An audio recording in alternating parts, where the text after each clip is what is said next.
Well, yet another word. We're going to call it Epstein.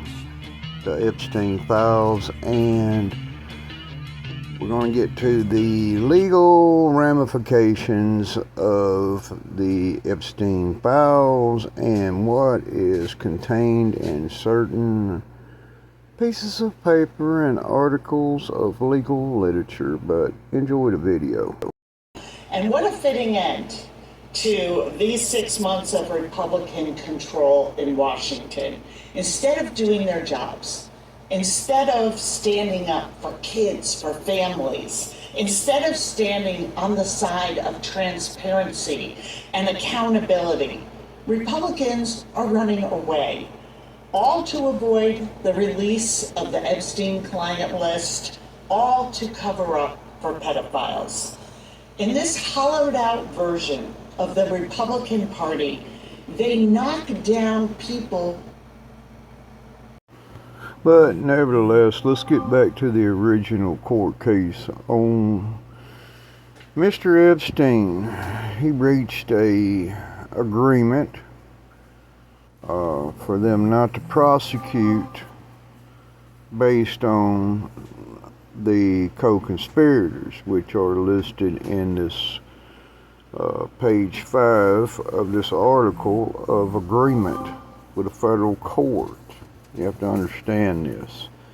I'm not trying to defend what Epstein or Maxwell did, but it actually names the co-conspirators on this piece of paper, and it includes everybody else as co-conspirators. This agreement didn't give Epstein immunity from these charges, but it did all of the co-conspirators, not just the ones listed.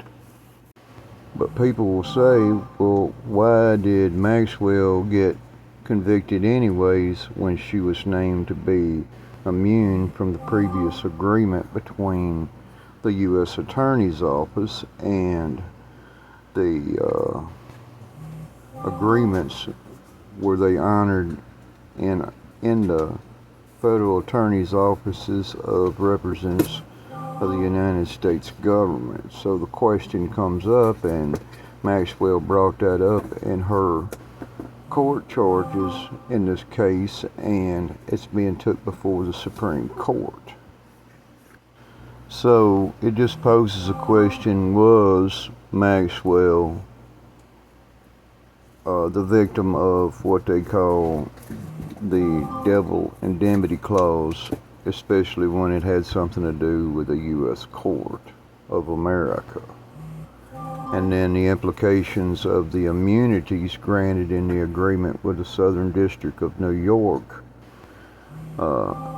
being held, as this letter acknowledges that Maxwell is indeed acknowledged to be right on this case, but it's going to be heard by the Supreme Court in its implications. So nevertheless, the Epstein's agreement with the district court should be honored by all of the district courts, and the agreements that were made between Epstein and the prosecuting attorneys, and giving the immunity of prosecution to any co-conspirators involved in this case. And once this goes to the Supreme Court, Maxwell has a pretty good chance of walking away from these crimes of conviction, but you know. So here's another case, Bill Cosby. The exact same thing happened in his case after he was incarcerated for 3 years.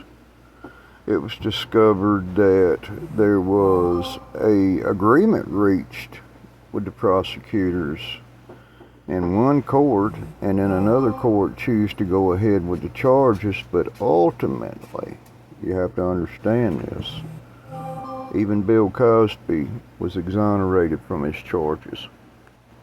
I'm not saying Epstein or Maxwell or anybody involved in any of the matters to the Epstein case we're innocent, but whenever you have a signed agreement from a government agency, it should be firm.